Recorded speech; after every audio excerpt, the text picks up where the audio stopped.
So I picked up my 47 lots at auction, from auction. Got a whack of stuff, including a couple trunks. So we'll go through it slowly. Probably end up 2, maybe 3 videos. So here it goes. So first we're going to start with this box and just unpack it. Got a few lightning rod balls, including this cool one here. I haven't seen this one before. Might be a US one or something, but very cool. Very cool. And let's see, we've got hexagon one here. Oh shoot, that they didn't mention that. There's a big crack in it. Holy crap. Oh well. Yeah, that's not good. Oh, it's cracked all the way up too. Oh boy. So much for that. Lost out on that. There's a clear, or not a clear, sorry, a milk glass one. Not too bad. It's okay. I'm not sure where to put that one. Hang on. Okay, we got it set down. And we've got another one here. Another unusual one with the stars on it. Needs a really good cleaning. Don't see any other breaks in it, thankfully. Yeah. Just needs a good clean, but an unusual one. A little different. Alright. And like I said, they're lightning rod balls. They went on the lightning rods so you could tell whether there was a lightning strike, because the balls would break with a lightning strike. I believe that's the use. Anyway, Old Colony pen ink from Rexall in the box. And another one, Old Colony as well. Box is a little rough though. And we've got a couple script bottles, no big deal there. This one got the label at least, yep. So an ink bottle. And another ink bottle. Okay. Another one here. And another one in the box. Another ink bottle in the box. Alright. Anything else in there? Nope. Okay, next. Got a nice little stack of Outdoor Life magazines from, let's see, the 40s. So yeah, these are kind of cool.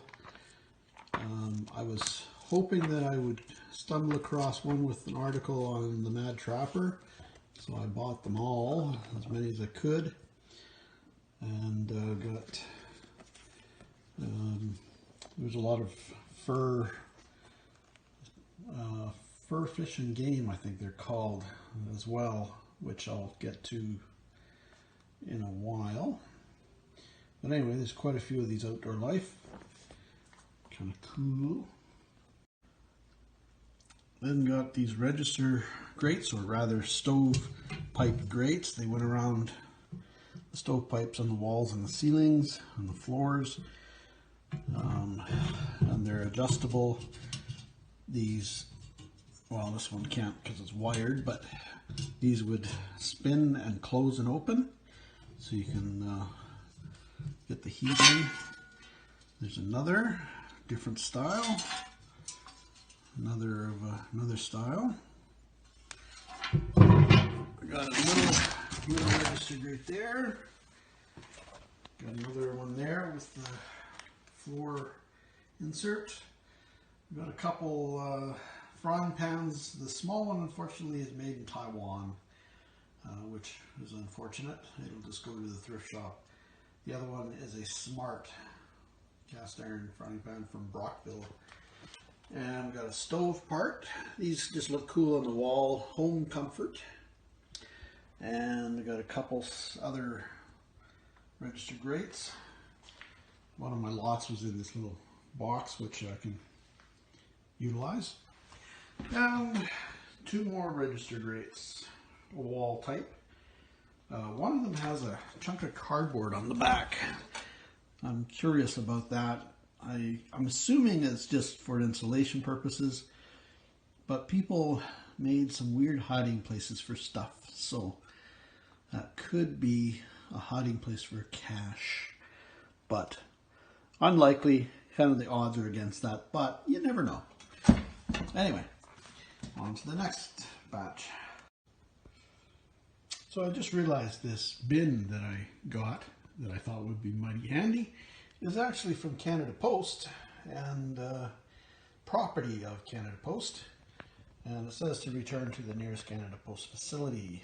So I guess the next time I go to the post office I'll just haul it back, but yeah, oh well. Yeah, I don't want to be hanging on to it if it's one of those things that get me in trouble maybe. Although it's not like they seem to care, but I guess we'll see. I'll return it to the post office. Here's where previewing kind of comes in again, or being able to preview. This sewing machine I picked up has mold all the way along the underside of it. So yeah, I'm gonna have to deal with that as well. But anyway, it's a good vintage machine. It's a little Singer, not a featherweight, but is a decent model.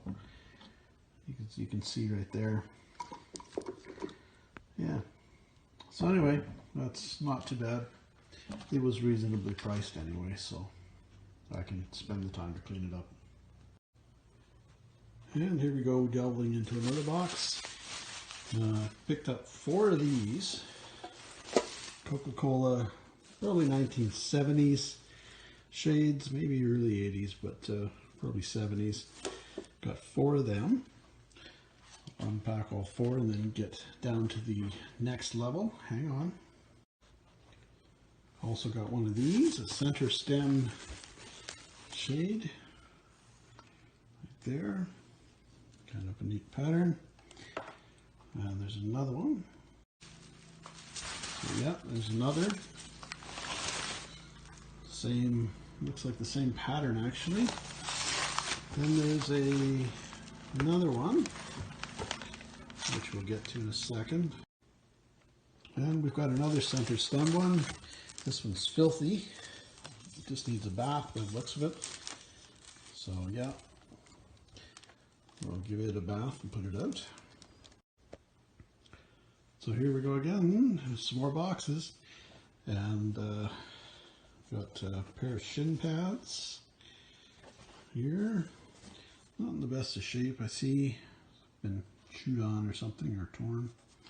But did get 2 nice condition hockey gloves. They're kind of a smaller size, but still, Armadillo Thumb by Cooper 28. So I assume that's a model number. And this pair, and these are, let's see, hang on. And this pair is Strato Flight, made by, don't know, made by Strato Flight? I have no clue. But anyway, still cool. Neat display items. So that was pretty good. And next, I got all these magazines again. Fur Fishing, Game, a bunch of 90s ones. Unfortunately, they didn't say how old they were on the listing, and these kind of have an old style, of course. So just from the photos, seeing as it was at a distance, kind of like this, you couldn't tell how old they were. But there was some other vintage ones. Outdoor Life, these are 1940s, so that's all right.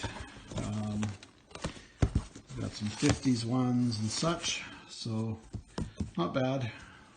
I'll price them out individually. Hopefully they'll make me some money.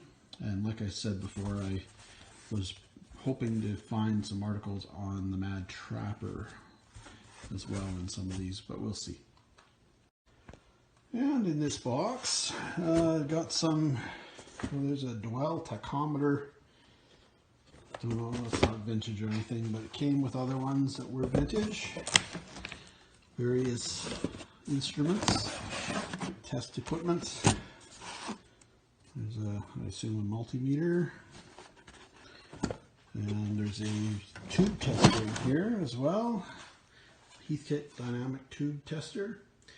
You can do quite well on some of this electronic equipment if you get it cheap enough. But some of it can be worth some good bucks. Some of it is not worth a whole lot. So if you do pick it up cheap enough, double check and make sure that it's not really valuable, because some of it is. So do check. But got that. Got a little meter here. Cool little one, Art Deco. Looks like I got a little cowbell in there as well. Let's see, what else? I got another box here. I'll just clear this off and see what we've got in here. Let's see. Oh! We've got Matchbox toys and such. I don't remember getting these, but I guess I did.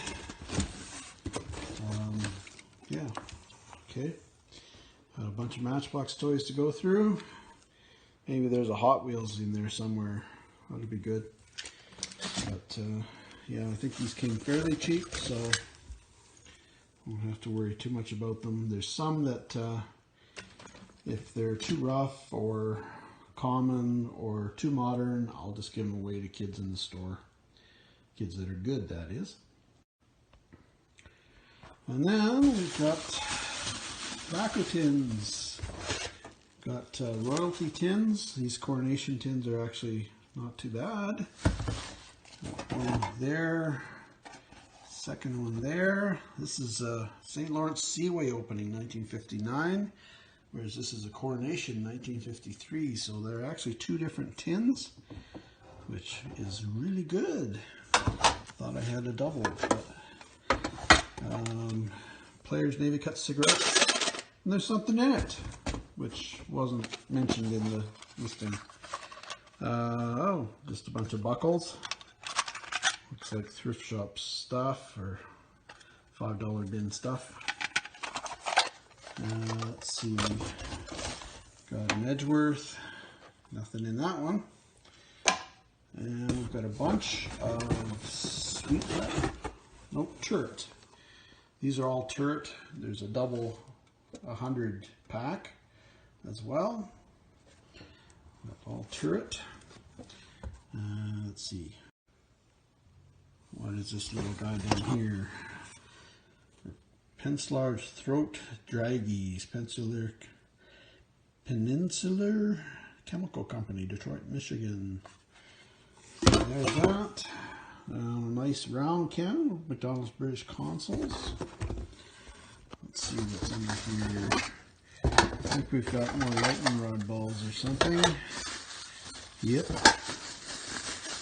More lightning rod balls. Whoa, might help if I got my finger out of the way. There's a lightning rod ball, but ooh, sure is dirty in there. And a big chunk out of her. It'll look okay on one lightning rod though. Set it off, and there's another one. Another hexagon one. Please don't be cracked like the other one was. No, good. No cracks. Good, good, good. No cracks in that one. That's good. So I've got another good one. Okay, what else? Also got 3 Coleman lamps. Basically parts because they are kind of rough. This one's got a dent in it.